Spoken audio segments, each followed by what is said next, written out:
Welcome elected members, staff, guests and members of the public to the Ordinary Council meeting of the 31st of July 2024. I declare the meeting opened at 5:30. The City of Busselton acknowledges the Waddanli and Bibbulmun people as the traditional custodians of the region, and we pay our respects to the elders past and present. This meeting is being audio recorded for minute-taking purposes and is also being live streamed on the City of Busselton's YouTube channel. Welcome to anyone online. The prayer this evening will be read by Pastor Tony Peake from the Horizon Church, Busselton. If you'd like to take a seat, hit the button. Well, thank you, Mr. Mayor, Mr. CEO, and councillors, and good evening, members of the public. Thank you for the opportunity to pray. Let's pray. Heavenly Father, I thank you for the opportunity that we have this evening to pray and to invite you to be present in this meeting. You say in your word that we are to give thanks and pray for everyone, for rulers and all those in authority, that we may live peaceful and quiet lives in all godliness and holiness. For this is good and pleases God our Saviour, who wants all people to be saved and to come to a knowledge of the truth. Father, I come before you this evening with thanksgiving, recognising your love, your grace, your provision and your protection. I thank you that you personally know each one of us here in this room, our families and every citizen of this amazing city of Busselton and the region. I thank you this evening for our Mayor, our CEO and our City Council members and the staff. I give thanks for the way of diligent service that they have chosen to take up on behalf of all of us here and our community. I also thank you for our first responders, our hospital staff, our business community, and all those who work so hard to make this place we call home such a wonderful city and region. And so I pray that you would be glorified tonight through the discussions and the outcomes of this council meeting. I pray for your kingdom to come and your will to be done in this city and region as it is in heaven. I pray for wisdom, for strength, and for courage to do what is right and good for all citizens. May the best interests of the community be kept in mind. I ask this all in the name of Jesus, whose perfect love sets us free from all our fears. Amen. Thank you, Pastor Tony. You're welcome to stay or battle the weather on the way home. So if you can clean that up in the next 2 hours, that'd be great. Thank you. In attendance, we have Deputy Mayor Anne Ryan, Councillor Jodie Lee, Councillor Val Kay, Councillor Andrew McNeish, Councillor Michaela Love and Councillor Jared Kennedy. We have an apology from Councillor Kate Cox and an apology from Councillor Richard Beecroft. I've received no disclosures of interest. Move on to item 5. 5.1 is that the minutes of the Ordinary Council meeting held on the 19th of June 2024 be confirmed as true and correct record. Do I have a mover? Moved Councillor Kennedy. Do I have a seconder? Councillor Craig. Is there any opposition? Councillor McNeish. Councillor Craig, do you wish to speak to your motion? Sorry, Councillor Kennedy. Apologies. No, just as written. Thank you. Councillor Craig. I reserve my right, thanks. Thank you. Speaker against? Councillor McNeish. Thank you. I'm speaking against for the possibility, and we'd take some advice from the CEO, as he was the one who denoted the matter as confidential at the time. But the item 18.3 that dealt with the funding of a function, and I can go into the details as long as I'm not sort of breaching any confidentiality, but what I'm moving is that the minutes be adopted with item 18.3 no longer being classified as confidential except for the attachments. Mr. Seer? And I'll just make an explanation, because I thought at the time when the question was asked that the matter was deemed confidential. As we understand, you have to do that, that's fine. That the minister hadn't made any announcements at that point, and we were asked specifically to, not release it. But now, hopefully, it's all out there. We can relay to the public what that was about. Thank you. Thank you. Through the Mayor, correct. That was the main crux behind it.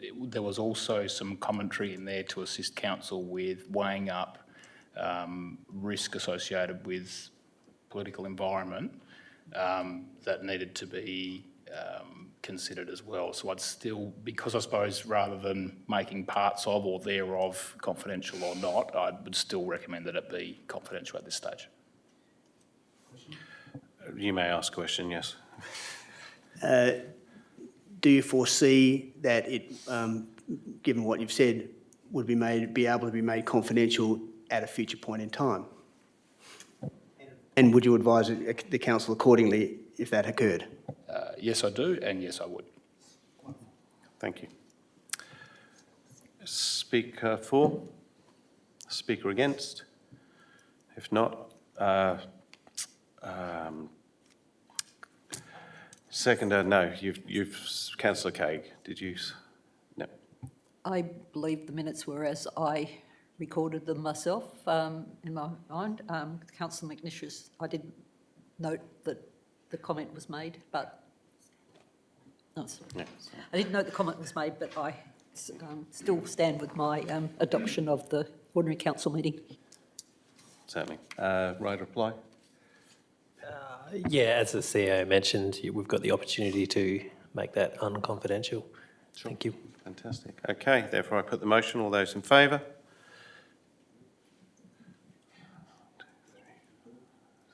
Those against? No, you spoke against the motion. You didn't. Yeah, so I'll just check again. All those in favour, please? Oh, carried 8-0. Thank you. 7-0. Yes, we've lost our online. Item 5.2, the minutes of the special council meeting held on the 5th of June 2024 be confirmed as true and correct record. Do I have a mover? Moved Councillor Ryan, seconded Councillor Kennedy. Is there any opposition? There is opposition.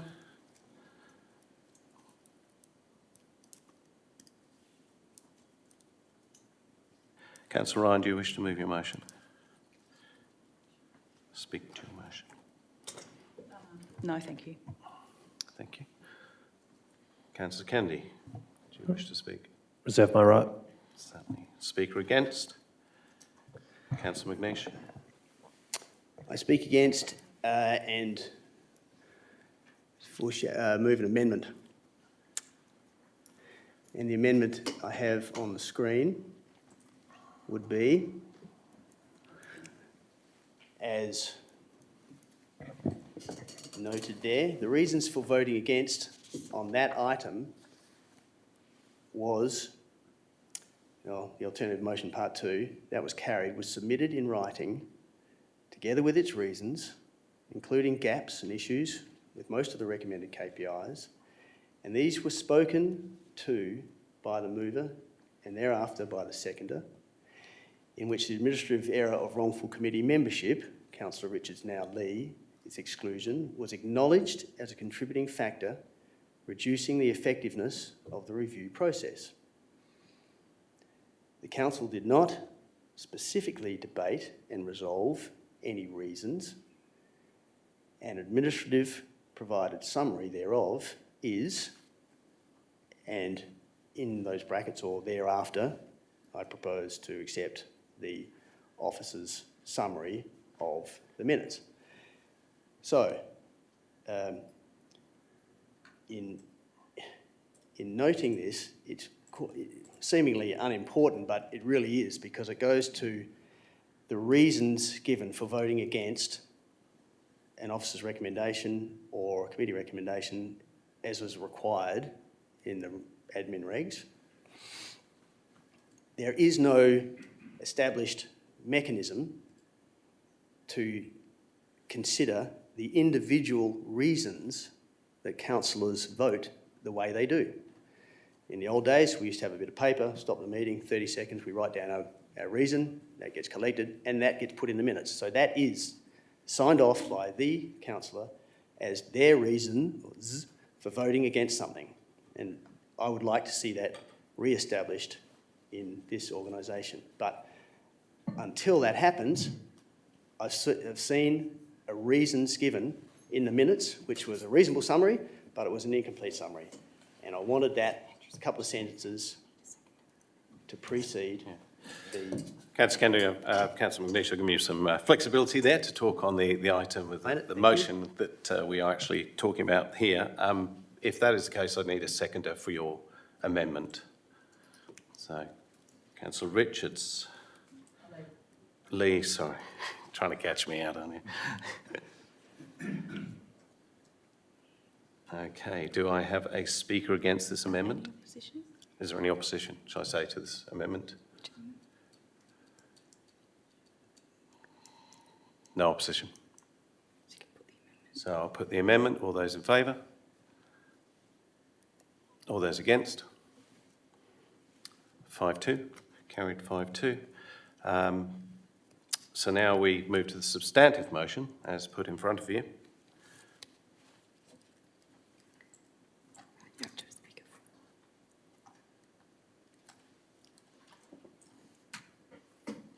So,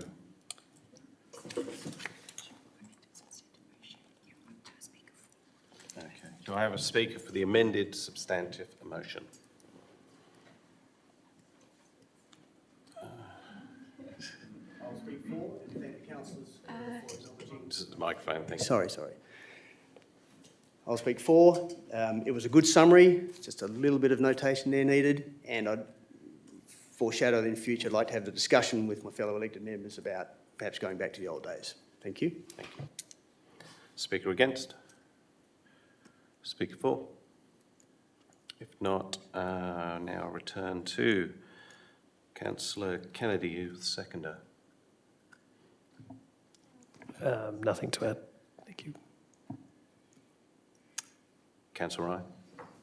Right reply. Just quickly like to say that in the olden days, we used to have a form come round and our reasons were put on that, which would alleviate the officers from trying to make up what they believed was what we had intended. And I do recall raising it a number of years ago. We'll ask you to stick to rebuttal. With the then Mayor on a matter similar to this, and he agreed that it can be misconstrued in the future. So I think perhaps going back to the olden days might be a good idea. Thank you. Therefore, I put the motion. All those in favour? All those against? Carried 7-0. Now we move on to question time for the public. We have no response to previous questions taken on notice. We have received 2 bookings for public question time, and they are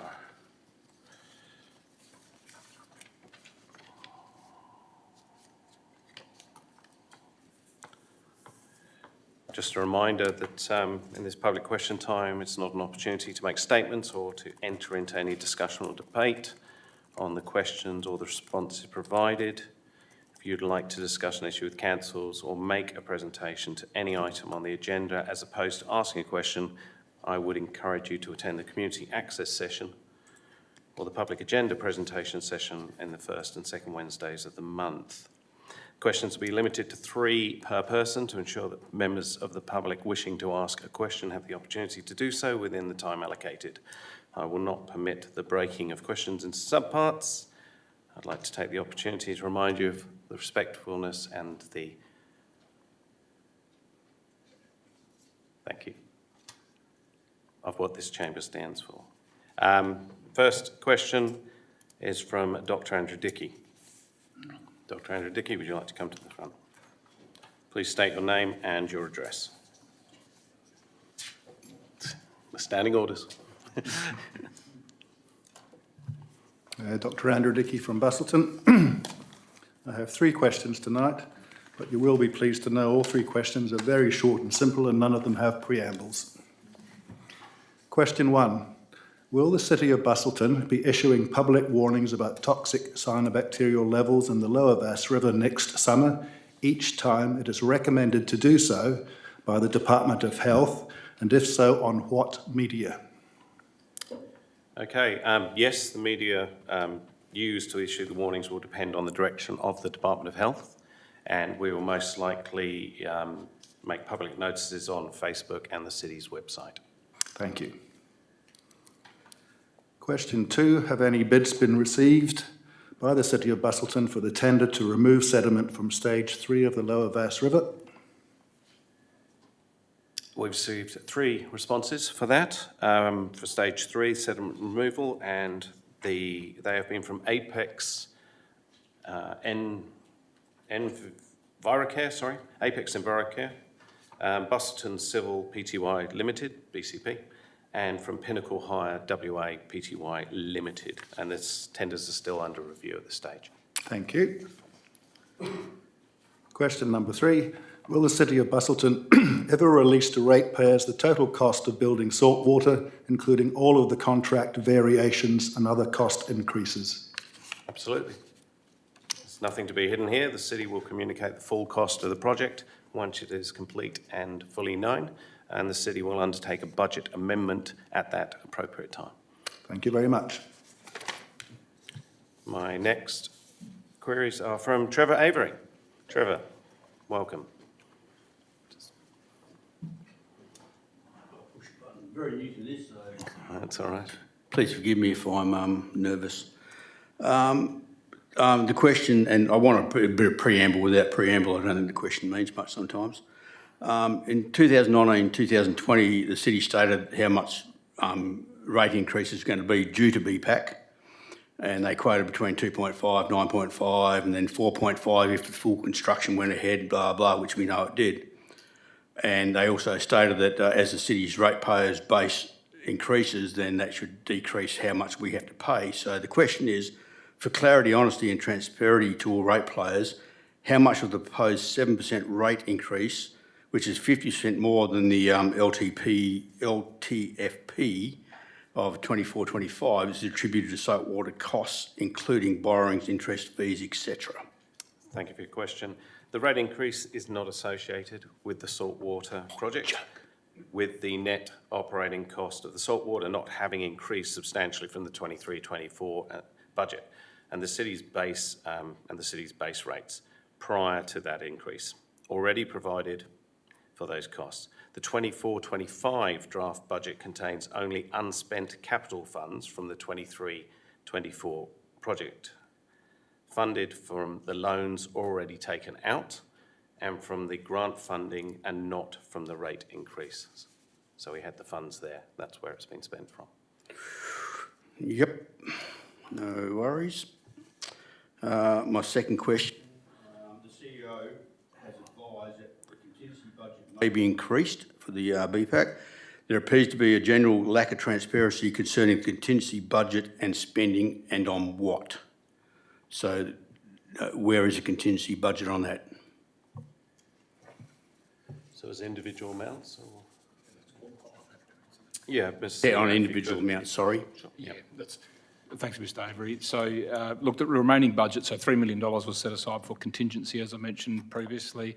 There is $367,796 remaining out of that contingency, and that's in a budget line item for the project. Noting that over $12 million remains in terms of the construction budget into 24-25. So the contingency has been used on a range of variations and latent conditions. And there's been over 70 approved variations, some ranging the value from minus 128, so money back to the city, and also up to $540,000. Providing information on an individual item would take significant time and resources, but happy to look into that into the future. Well, hopefully we can look into that. Also, right, my third question, the CEO stated on the council meeting the 5th, oh, sorry. Sorry. That's all right. I lost Don't you. touch it. No, that's all right. Let go of it. You don't need to hold it. Oh, sorry. That's fine. Yeah, meant to push it again? I don't know. I always push some button somewhere.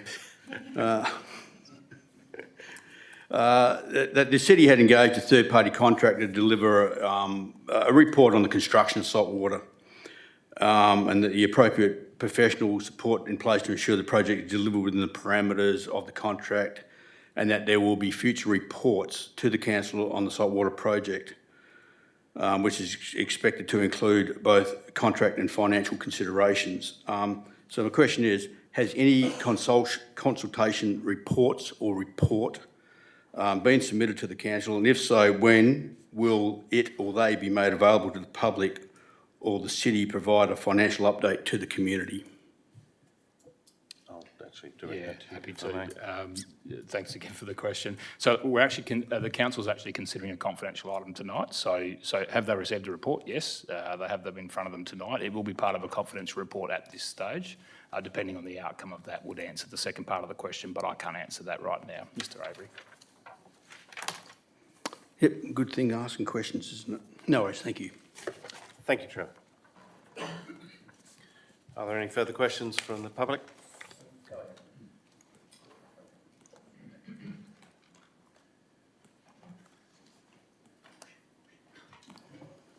If you could please state your name and address. Don for the Avil record. from Geograph.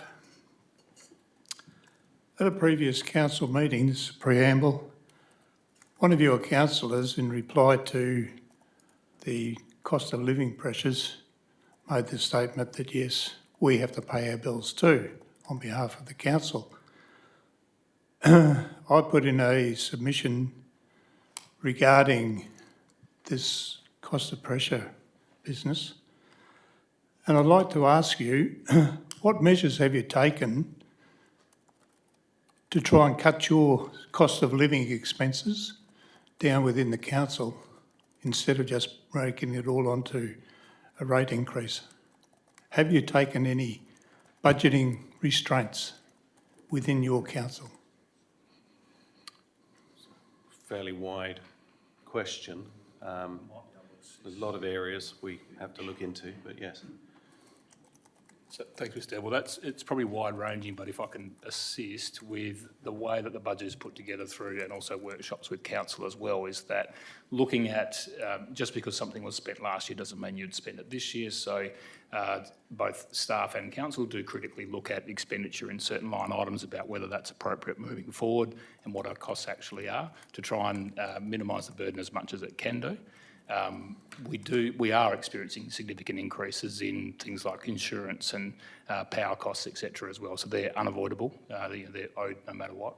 But definitely looking at a more efficient way where we can do things.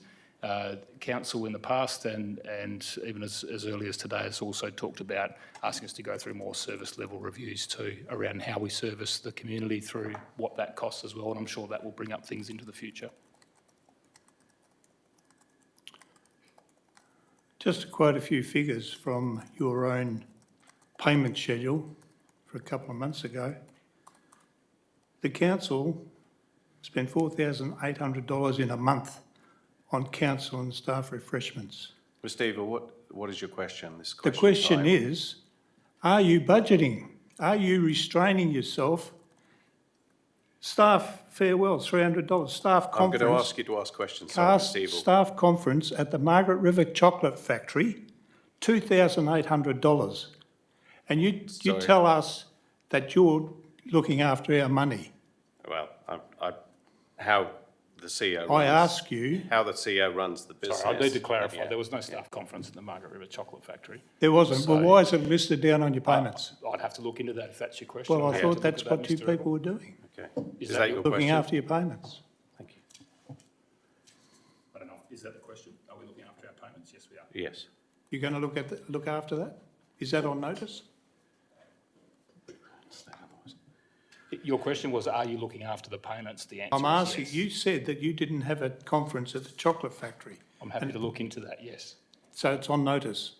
if that's your question, Mr. Evil, then yes. It is on notice. Thank you, yes. Thank you very much. We'll respond to that. Are there any further questions from the gallery?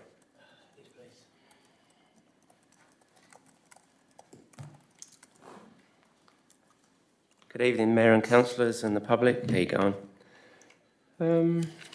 Please state your name and address. Yes, Darren Glover, thanks, from Ambergate. The questions are regarding the... Sorry, Darren, I didn't catch your surname, just Glover. Just for the recording. Yeah, sorry. Darren Glover, Ambergate, thank you. Thank you.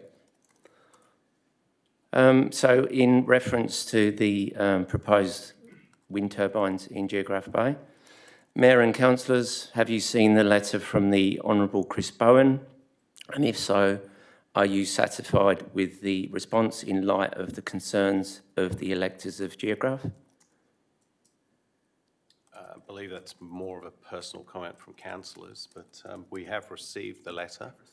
Yeah, we've received it and he has made his opinion known, or what he believes in, so he's acknowledged what we asked of him. But what's your I thoughts? won't get into personal matters, that's part of, I represent the whole community, so. Okay.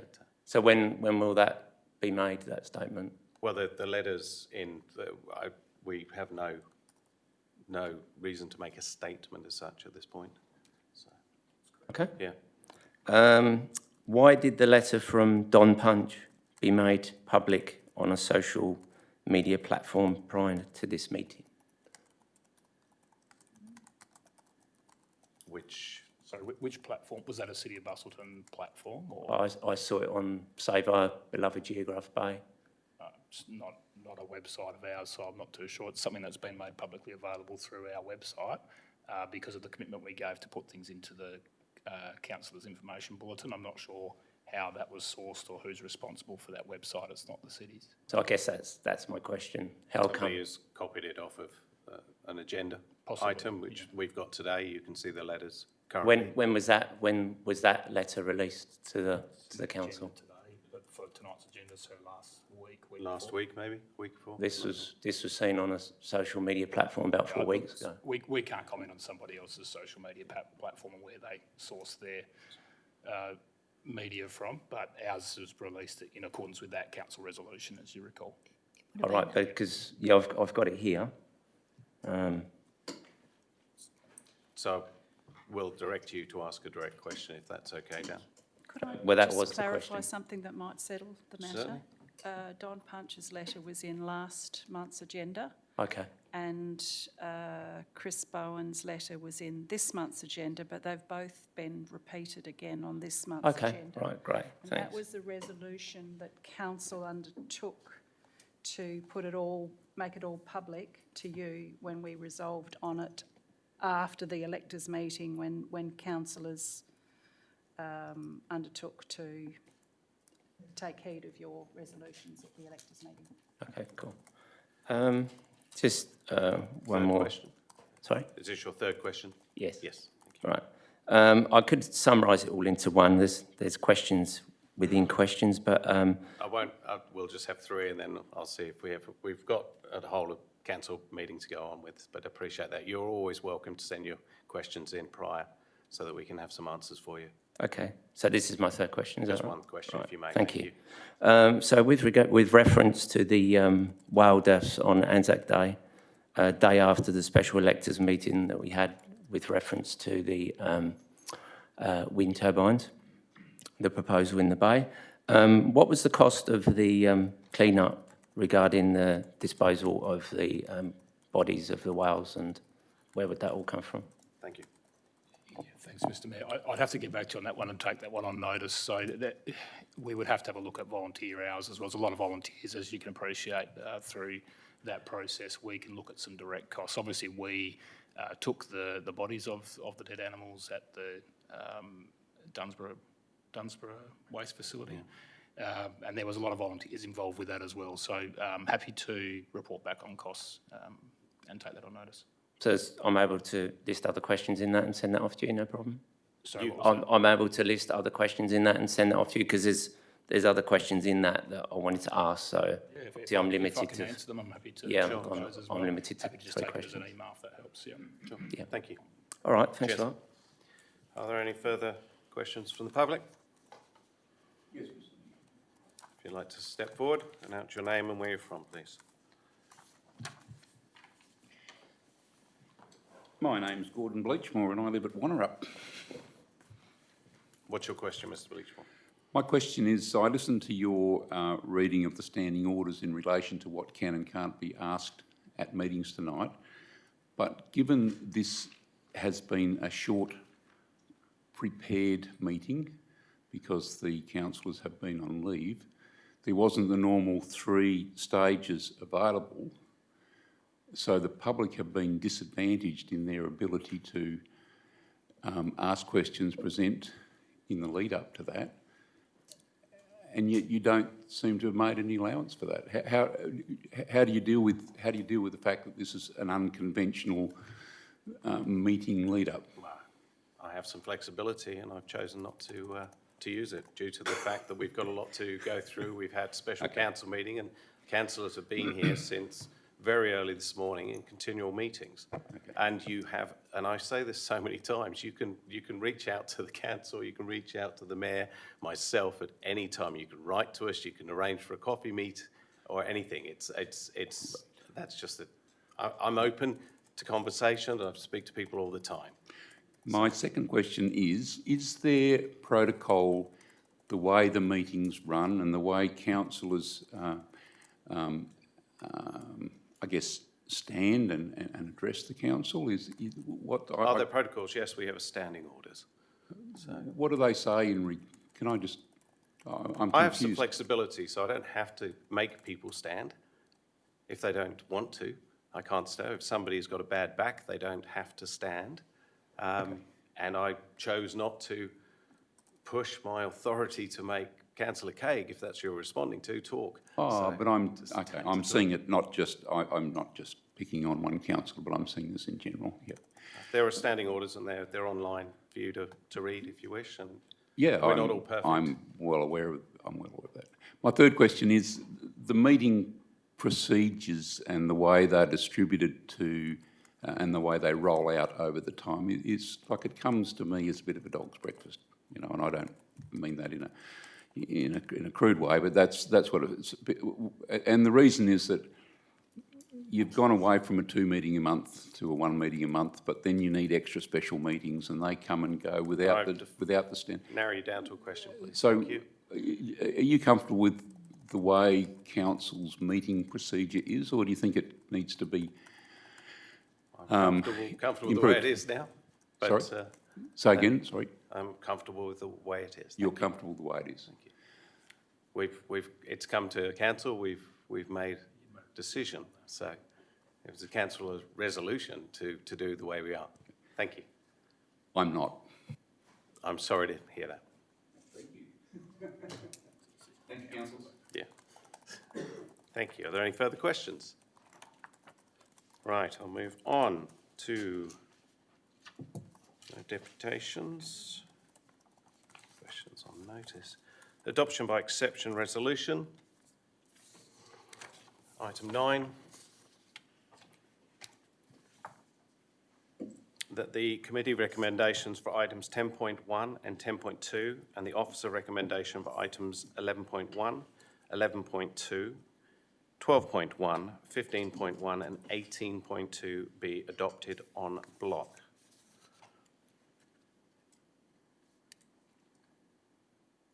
Do I have a mover for the motion? Moved Councillor Love, seconded Councillor Lee.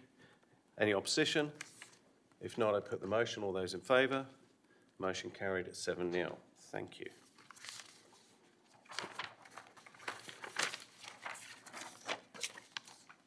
Now we move on to items which will be dealt with in separate resolution. Item 13.1 is the Margaret River Busselton Tourism Association Visitor Servicing Agreement, requiring an absolute majority. Do we have anything else up there?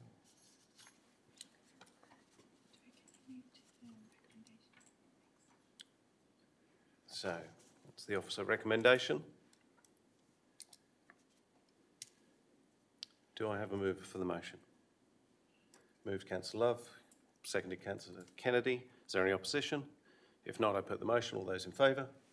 The motion is carried 7-0. Thank you.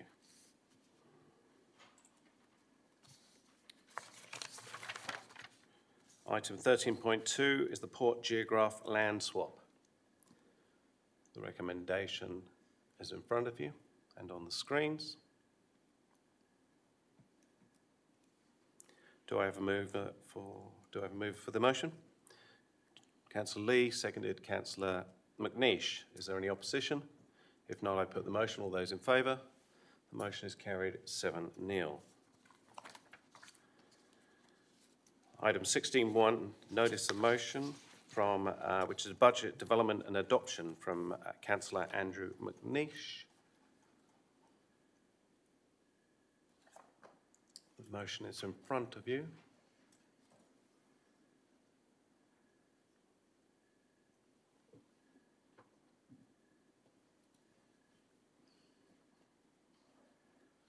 Do I have a mover for the motion? Councillor McNeish. Do I have a seconder? Councillor Lee. Is there any objection? If there are no objection, sorry, Councillor Love.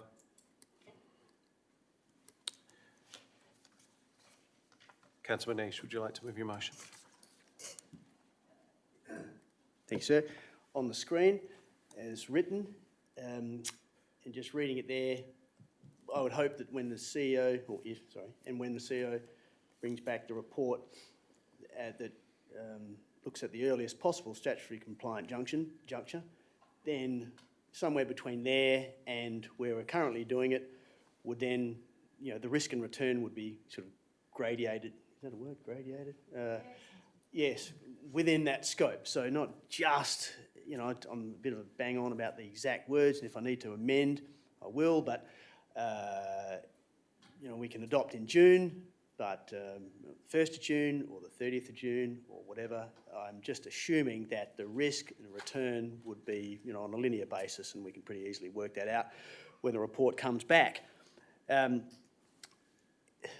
It's not just about cash flow for any good business tries to get the money in as soon as it can, because arguably there's $19,000 per week of interest that we can save in bringing the budget adoption forward. But it also allows the elected members and the community, I believe, more of a participatory opportunity in the compilation or the development of the budget. Now, the budget is a massive document. There's about $130-odd million, and we've got $1 billion worth of assets there. There's a lot to consider, and there's a lot of work involved. It's kind of like painting the Sydney Harbour Bridge. You start here and you paint there, and then by the time these guys are finished, there's already another guy starting at the other end to keep painting. So we're a very big and growing city, and the budget is obviously of critical importance because nothing happens without being funded. So the various components of the budget, the capital works, the fees and charges, if we probably need some sort of user pays discussion or user contributes percentages for our equity measures. There's reserve transfers, balances, interest incomes from the reserve and possible reclassifications of reserves. There's rates, the Valuer General's reviews, the interim rating possibility that we talked about that raises, maybe another 150 grand. When does that come in? How much do we budget for that? Equity position between the rating classes. I mean, we heard Councillor Kennedy tonight with some excellent material, but if that had been, I argue, if that had been probably put into the process of developing a budget maybe a month earlier, probably would have got through. I mean, so this is the kind of, we review our policies every 3 or 4 years. We review the long-term financial plan every couple of years. I suggest it's time to review our budget development process. It's a good time, and I think it sends good optics to the community that we can use that extra focus and the bringing in of the elected members and the values we've received in the responses. We can bring that into our consideration and cut our cloth to suit. but we need time to do that. This is a big organisation, like a big ship. It doesn't turn around easy. And elected members, you know, to get their head across $130 million worth of stuff, not like 30 years ago, is complicated. So this is about a budget development process and an earlier adoption only if the returns outweigh the risks, and then we'll see all that in the report coming back from the CEO, of which Director Pearson said it's a task, but it shouldn't be too hard. Thank you for that. That'll teach you. Councillor Kennedy. Councillor Lee. Oh, sorry, I've written. Looking at the wrong sheet. Councillor Lee, do you wish to speak? I'll reserve my right, thank you. Okay. Are there any opposition? Councillor Love, speak. I'm opposing this. I do commend Councillor McNeish. I can totally see the benefit that this would have for the first financial year. However, I really do not see how this is beneficial to the community members, given that we've just raised rates 7%. And if we were to look, I know this is just a report, but if this report gave us the information and then we were to look at moving our rating earlier, we would be moving our rate notice by either a month or two, which would then increase the cost of living pressures for our community members. They're going to have to try and find those rate funds while they're already still paying off the 2 months of or 1 month of last year's if they're doing a financial plan or instalment plan. And I just don't think that that is beneficial to our community, not for that 1 year of financial benefit. And I question where Councillor McNeish got this figure of $19,000 per week. I know that that's just a hypothetical, but yeah, I would rather, we have given our staff so many tasks. We want to start doing service level reviews. We want to look at a whole bunch of things to improve the efficiency of this organisation, and I just think that this is just another report that's going to tie up staff time when, yes, it could be beneficial for us, but it's only going to be beneficial for that 1 year.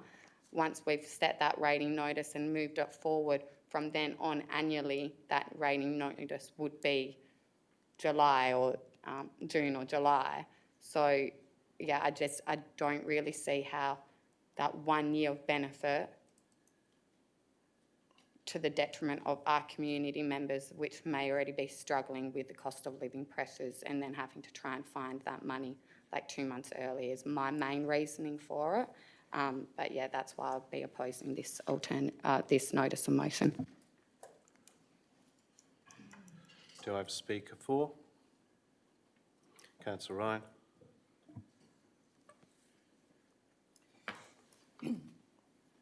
In the olden days,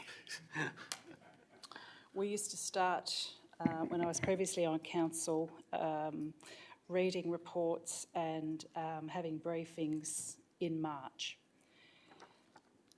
I note, though, that Councillor McNeish is asking for the risks associated, but they could be risks for and risks against. And when the report came back, we would have to weigh those risks up in the for or against.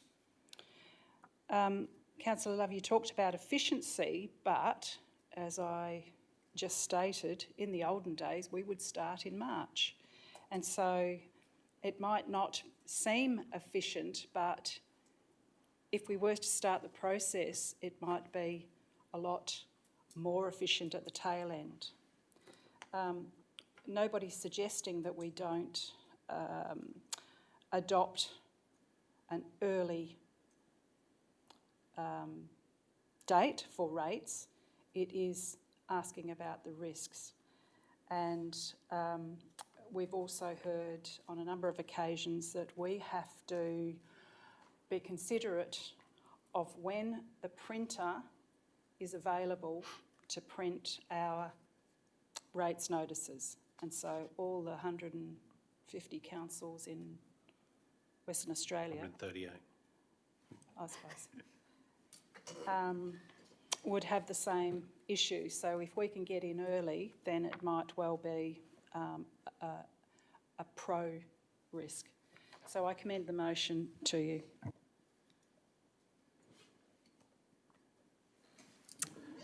Thank you, Councillor Ryan. Do I have a speaker against? Speaker for? Yeah, I welcome this motion. I think that, we can definitely do a lot more work in having more workshops with the council and how we develop this budget. So from that aspect, I'm for it. Still a bit confused whether this is just focusing on just the cash flow benefits. But again, this is just asking for a report, which doesn't seem too work intense. So I urge you to vote for this one. Thank you. Do I have a speaker against? Councillor Cagg? Thank you, Mayor. I personally am against this motion. I believe that we've just adopted a budget of a 7% wage increase, and now in the next breath we're asking to bring a report through to see if we can get the budget through even earlier for the next financial year, which will bring that costing to our ratepayers earlier. And we had to make the decision for the 7% increase, understanding that they are struggling and we are all struggling, but we had reason to increase it to 7%, but now to look at bringing it forward even further to get more money, I feel is a little bit of a smack in the face. That's why I'd be voting against it. I also see the pressures on staff. They already start the budget process in January and start getting things in order. And I think bringing it forward would increase that. Thank you. Thank you. Speaker for? Speaker against?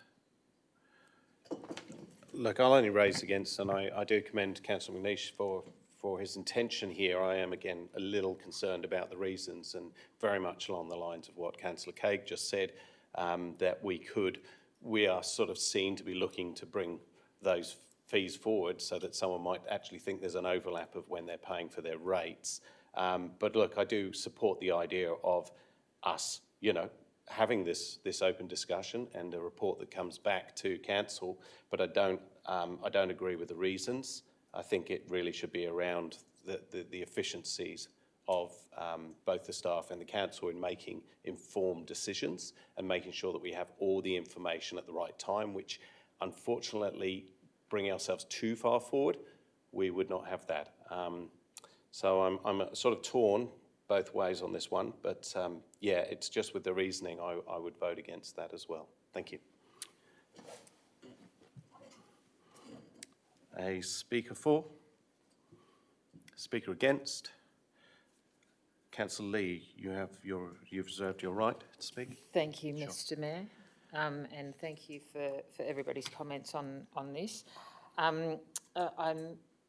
Given what I know of our CEO's knowledge and experience, I somewhat suspect that we probably wouldn't need a notice of motion for him to actually be looking at this as an efficiency. So while I acknowledge Director Pearson's comments that it's a task but manageable, I suspect it's something that the ELT would be looking at anyway because it does create efficiencies. For us to have a report that highlights the risks, either positive or negative, is critical to our role. We are the strategic planners of the organisation, so we need to be familiar with the risks associated with all aspects of the organisation.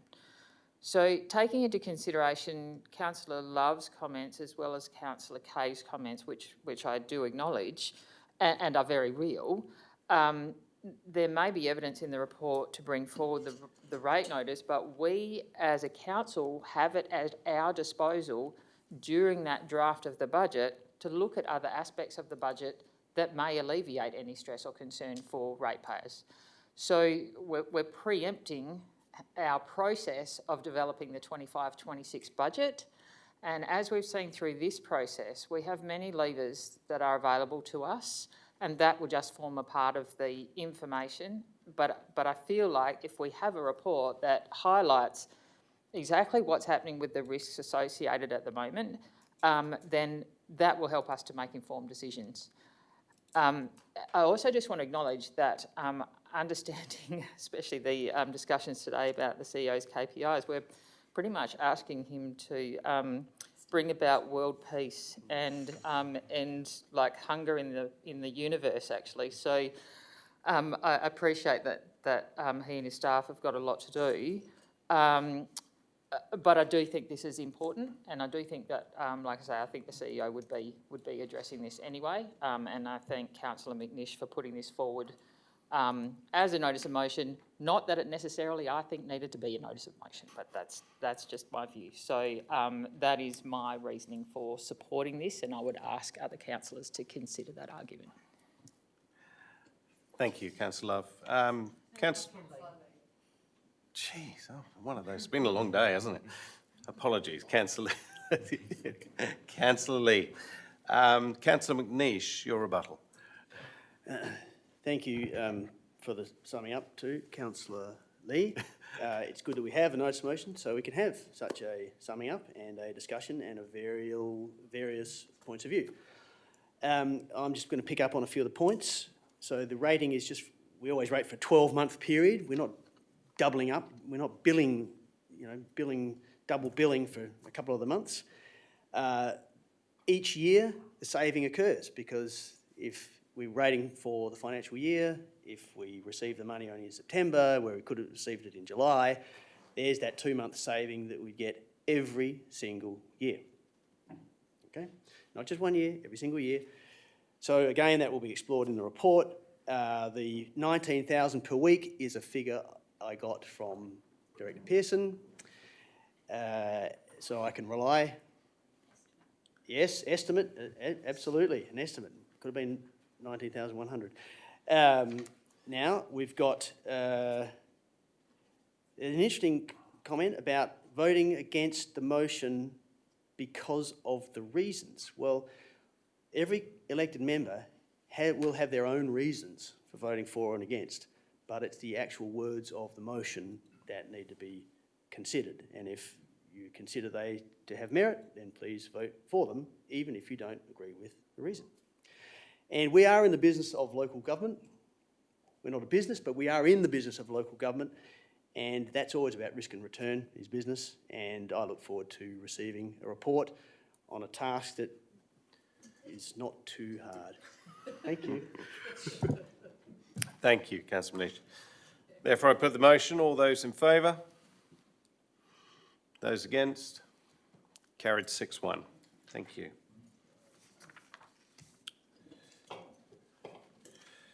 Okay, we now move on to confidential items. We have a report of confidential nature in accordance with section 5.23 2C of the Local Government Act 1995. The report has been provided to councillors and Chief Executive Officer only. In order to maintain the confidentiality of this items, I will seek a decision to close the meeting to members of the public and staff. Do I have a mover to close the meeting to the public? Moved Councillor Lee, seconded Councillor Love. All those in favour? Motion's carried 7-0. Members of the gallery and appropriate staff, I would ask that you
Open the door and let the public know, and I have to read out the results for both of them. Oh, no, it's just this one. Sorry. Yeah. It's just because this one was down here, that was why. Okay. We're live streaming, councillors. Councillors? Councillor Lee? Sorry, we're live streaming. Thank you, councillors. Just to let you know that the outcome from item 18.1 was that the council postpone the receipt of the report until the next practical ordinary council meeting, pending a request for further information to be included, and the result of that was all in favour, 7-0. Being that, no further items, I will close this meeting of the ordinary council meeting Wednesday, the next ordinary council meeting will be Wednesday, the 1st of August 2024. I now declare the meeting closed at 7:15 and thank all for your attendance. Thank you.